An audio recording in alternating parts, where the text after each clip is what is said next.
everyone, this is Archie Verma and today in this video we are going to discuss about the blood grouping. So without any delay, let's start. Blood grouping की कहानी कुछ ऐसे शुरू होती है कि हमारा जो ब्लड होता है उसके अंदर जो आरबीसीज होते हैं उसके सरफेस के ऊपर कुछ एंटीजेंस लगे होते हैं जो कि हमारा ब्लड ग्रुप डिसाइड करते हैं। इन एंटीजेंस के रिस्पॉन्स में हमारी बॉडी कुछ एंटीबॉडीज़ प्रोड्यूस करती है और एंटीबॉडीज़ जो होती हैं वो प्लाज्मा के अंदर रहती हैं और इन्हीं एंटीजेंस को देखते हुए हमारे पास 8 तरीके के ब्लड ग्रुप हैं। ठीक है, A B positive, A B negative, O positive, O negative, A positive, A negative, B positive, B negative.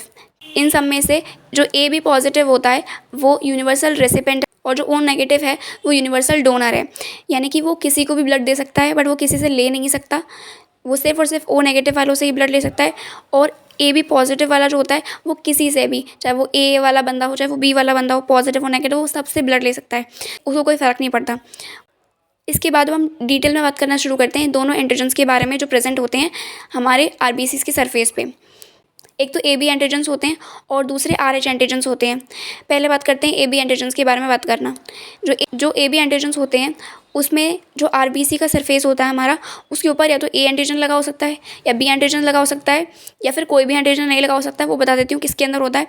जैसे मैं देखती हूँ, अगर मुझे ए बी के बारे में बात करनी है कि अगर किसी बंदे का ब्लड ग्रुप जो है वो ए बी है तो उसके ऊपर दोनों सरफेस एंटीजेंस प्रेजेंट होंगे, ए और बी दोनों। अगर किसी का ब्लड ग्रुप जो है वो ए है तो उसके ऊपर सिर्फ और सिर्फ ए एंटीजन प्रेजेंट होगा। अगर किसी का ब्लड ग्रुप बी है तो उसके आरबीसी के सरफेस के ऊपर बी एंटीजन्स प्रेजेंट होंगे। अगर किसी बंदे का ब्लड ग्रुप ओ है तो उसके ऊपर कोई भी एंटीजन प्रेजेंट नहीं होगा। अब इन एंटीजन्स के रिस्पॉन्स में कौन सी एंटीबॉडी प्रोड्यूस होती है वो बता देती हूँ। अगर बंदे का ब्लड ग्रुप जो था वो ए था तो उसके अंदर एंटी बी एंटीबॉडीज़ प्रोड्यूस होंगी। अगर बंदे का ब्लड ग्रुप जो है वो बी है तो उसके अंदर एंटी ए एंटीबॉडीज़ प्रोड्यूस होंगी। अगर बंदे का ब्लड ग्रुप ओ है तो उसके अंदर दोनों तरीके की, यानी कि ए एंटी ए और एंटी बी, दोनों तरीके की एंटीबॉडी प्रोड्यूस होंगी। अगर बंदे का ब्लड ग्रुप जो है वो ए बी है तो उसके ऊपर कोई भी एंटीबॉडी प्रोड्यूस नहीं होगी।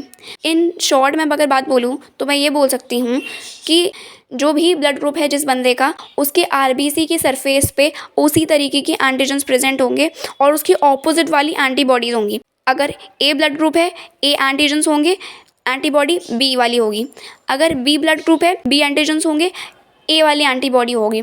अगर ब्लड ग्रुप ए बी है, ए बी एंटीजेंस होंगे, ज़ीरो एंटीबॉडी होगी। अगर ब्लड ग्रुप ओ है, एंटीजेंस दोनों में से कोई भी नहीं होगा और एंटीबॉडीज़ में दोनों ए और बी एंटीबॉडीज़ दोनों होंगी। इस तरीके से हम ए बी ब्लड ग्रुपिंग समझ सकते हैं।